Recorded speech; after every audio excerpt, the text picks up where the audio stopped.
सोनापुर गांव में सुरजीत रहता था। उसकी पत्नी का नाम रेखा था। सुरजीत बहुत ही गरीब था। वह रोज मजदूरी करने जाता था और शाम को आते समय सब्जी, खाने का सामान आदि लेकर आता था। उसके 2 बच्चे थे, राजन और नीलम। रेखा उनको पढ़ने भेजती है। जाओ तुम दोनों लोग पढ़ने के लिए। मैंने सुना है कि पढ़ाई लिखाई करने से आगे बढ़ने का मौका मिलता है। देखना, एक दिन तुम दोनों जरूर अमीर बनोगे। हाँ। राजन और नीलम दोनों ही पढ़ने में बहुत तेज हैं, लेकिन एक परेशानी यह है कि वे फीस नहीं भर पाते। सुरजीत को रोज काम नहीं मिलता। सुरजीत शाम को खाली हाथ घर लौटता है और उदास होकर किनारे बैठ जाता है। आज भी काम नहीं मिला। बहुत से लेबर थे वहां, वो भी लौट आए। तो आज खाना भी नहीं बन पाएगा। मास्टर साहब रोज स्कूल की फीस मांगते हैं।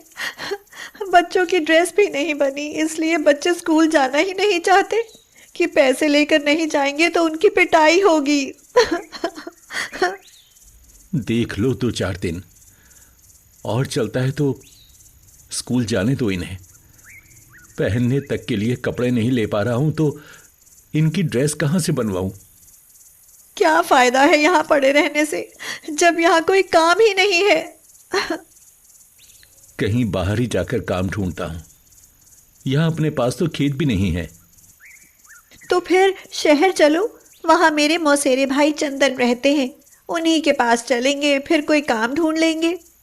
अपना मकान बेचकर सुरजीत बच्चों सहित शहर पहुंचा। वहां उसने मकान के पैसों से एक बैटरी रिक्शा खरीदा और उसे चलाने लगा। लेकिन महंगाई में इतनी आमदनी नहीं थी कि अच्छा कमरा ले सकता। उसने झुग्गी की शरण ली। उसके दोनों बच्चे दिन रात मेहनत करते थे। रेखा कपड़े सिलने का काम ले आती और उन्हें रेखा और नीलम तैयार करती। राजन ने एक बहुत बड़े जनरल स्टोर पर काम करना शुरू कर दिया। राजन और नीलम ने पढ़ाई नहीं छोड़ी। देर रात तक वे पढ़ते रहते थे। सुरजीत ने एक दिन किसी सवारी को ले जाते समय देखा कि एक एक्सीडेंट हुआ था। अरे, कार को टक्कर मारकर कोई भाग गया है। कार में पड़े आदमी के शरीर से खून बह रहा है। ऐसे तो ये मर जाएगा। उसने अपना रिक्शा रोका, उस आदमी को सीट पर लिटाकर फौरन हॉस्पिटल पहुंचाया। उसका तुरंत ही इलाज शुरू हो गया। जब उस आदमी को होश आया तो उसने पूछा, मुझे यहाँ किसने पहुंचाया है? ये तुमको यहाँ लाए हैं। वहां आने जाने वाले लोगों ने तुम पर कोई ध्यान नहीं दिया था और सभी बच बच कर निकल रहे थे और ना ही किसी ने पुलिस को फोन किया था। उस आदमी ने हाथ जोड़कर सुरजीत के सामने अपनी कृतज्ञता प्रकट की और कहा, मैं ठीक हो जाऊं तो इसका बदला जरूर चुकाऊंगा। मुझसे आकर मिलना। ठीक है, लेकिन मैंने कोई सौदा थोड़ी किया है जो उस एहसान का बदला लूंगा। अरे, मैंने तो केवल अपना इंसानियत का फर्ज निभाया था। यह कहकर सुरजीत वहां से निकल गया। अब उसके जीवन की गाड़ी ढर्रे पर आने लगी थी।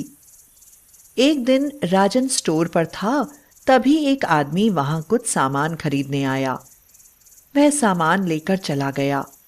राजन ने देखा कि वह अपना बैग भूल गया था। राजन बैग लेकर उसके पीछे पीछे दौड़ा और उसने पुकारा, बाबूजी, ओ बाबूजी, ये लीजिए आपका बैग, ये छूट गया है। लेकिन तब तक वह आदमी अपनी कार पर बैठकर चला गया था। राजन वह बैग अपने घर ले आया और सुरजीत को सारी बात बताई। सुरजीत ने बैग खोला तो वह दंग रह गया। अरे, इसमें तो बहुत रुपए हैं। हमें उनको वापस कर देना चाहिए। उसने देखा कि बैग में एक डायरी पड़ी थी और उसमें फोन नंबर लिखे हुए थे। उसने एक नंबर पर फोन किया। हेलो, आप कौन? अब क्या आपका कुछ खोया है? हाँ, आज मैं अपना बैग कहीं भूल गया। उसमें मेरे 2 लाख रुपए थे। देखिए, आपका बैग मेरे पास है। आप अपना पता बताएं, मैं आ रहा हूं। उस आदमी ने अपना पता बताया और सुरजीत और राजन बैग लेकर वहां पहुंचे। वह एक आलीशान बंगला था। हिचकिचाते हुए वे अंदर पहुंचे तो सामने जो आदमी बैठा था उसे देखकर सुरजीत चौंक पड़ा। सुरजीत को देखकर वह आदमी भी चौंका। फिर उसने कहा, रुक क्यों गए? आओ, मेरा नाम सुरेंद्र है। तुम वही हो ना जिसने मेरी जान बचाई थी? हाँ, और ये मेरा बेटा है। कल जनरल स्टोर पर आपने सामान लिया था और अपना बैग भूल गए थे। सुरेंद्र आंखें फाड़कर दोनों को देखते रह गए और बोले, वाह, दोनों बाप बेटे एक से बढ़कर एक। तुम बैटरी रिक्शा चलाते हो, फिर भी मरते हुए घायल को अस्पताल पहुंचा देते हो। वाह, क्या कहना। और तुम्हारा बेटा जनरल स्टोर में काम करता है और 2 लाख मुझे वापस करने चले आए। वाह, कमाल है। चाहते तो तुम रख लेते। आजकल के जमाने में कौन ऐसा होता है। मुझे ऐसे ही लोगों की जरूरत है। तुम्हारा वहां कोई काम नहीं है। सुरजीत, तुम पढ़े लिखे भी हो, तुम मेरी कंपनी में काम करो और राजन को पढ़ने दो। सुरेंद्र भाई ने सुरजीत के पूरे परिवार को एक फ्लैट किराए पर ले दिया। सुरजीत अच्छी तनख्वाह पर सेठ के यहाँ काम करने लगा। राजन और रेखा पढ़ाई करने लगे। एक लंबा समय गुजर गया। राजन बिजनेस मैनेजमेंट कोर्स करके सुरेंद्र भाई की कंपनी का मैनेजर बना। वहीं नीलम डॉक्टर बनकर घर आई तो सुरजीत खुशी से फूला नहीं समाया। सुरेंद्र भाई के बेटे अमेरिका में रहते थे और सुरजीत को यह जानकर बहुत आश्चर्य हुआ कि लगातार उसकी ईमानदारी को देखते हुए और कंपनी में फायदे को देखते हुए सुरेंद्र भाई ने उसे 50% का पार्टनर बना दिया था। अब वह भी कंपनी का मालिक था। अरे भाई, अब हम बराबर पोजीशन के हैं, तो मैं अपनी बेटी की शादी राजन से करना चाहता हूं। क्या कहते हो? जैसी आपकी मर्जी। अब खुशियों का माहौल था। अपनी मेहनत और ईमानदारी के बल पर एक गरीब ने सफलता की ऊंचाइयों को छू लिया था।